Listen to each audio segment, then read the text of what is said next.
જય શ્રી કૃષ્ણ મિત્રો, આજે આપણે ઇડલી પોળી બનાવવાના છે.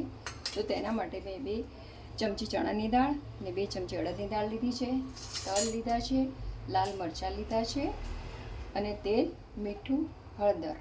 તો હવે આપણે શેકવાનું સ્ટાર્ટ કરીશું. આ ઇડલી પોળી ખૂબ જ ટેસ્ટ, સાઉથમાં આને છે ને ચટણી ના હોય તો આની સાથે આ ચટણીમાં તેલ નાખીને તમે ખાઈ શકો છો. ટેસ્ટ ખૂબ જ સારો લાગે છે. અને આ બંને દાળને મોઈશ્ચર ઉડાવી દેવાનું છે અને ગોલ્ડન કલરની કરી લેવાની છે. જો હવે આ દાળ આપણે 8 થી 10 મિનિટ શેકાઈ ગઈ છે. હવે ગેસ ધીમો રાખી અને આપણે કાઢી લઈશું. અને હવે તલ અને આને શેકી લઈશું અને 1 જ ચમચી તેલ નાખીશું. હવે શેકાવા દઈશું.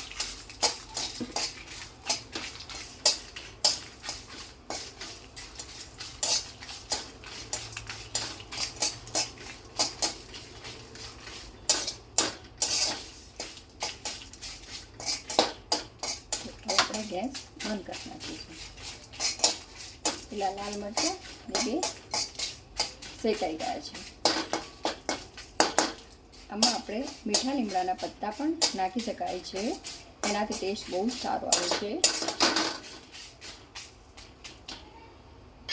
હવે આને ઠંડુ થવા દે અને મિક્સર જારમાં લઈ દે.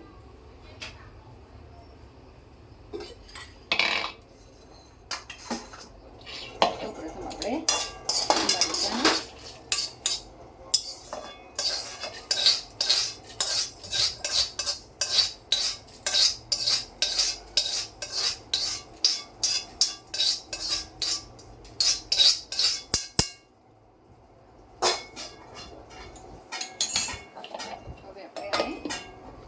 મિક્સી બાઉલમાં આને કરી લઈશું.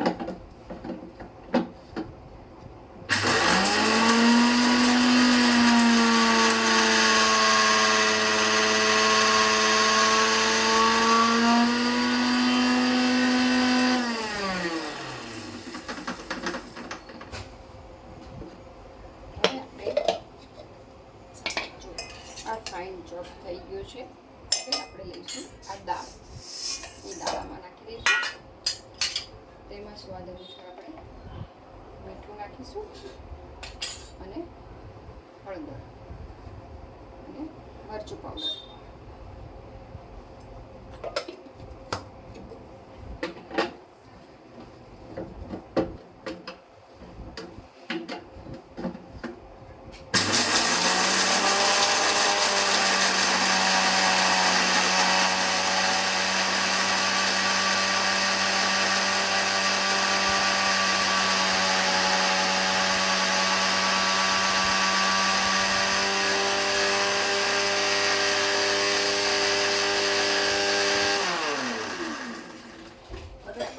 ચેક કરીશું કે આ ઇડલી પોળીનો મસાલો, આપણો ઇડલી પોળીનો મસાલો રેડી થવા આવ્યો છે. આમાં હજી જોઈ શકાય છે કે હજી આપણે થોડું મરચું આમાં નાખી શકાશે તીખાસ માટે અને થોડું મીઠું નાખી હવે આને ફરીથી આપણે ગ્રાઇન્ડ કરી લઈશું.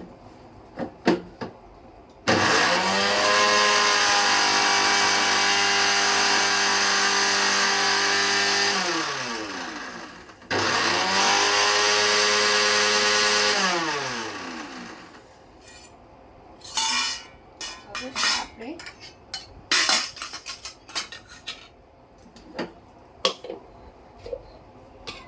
ઇડલી પોળીનો મસાલો આપણે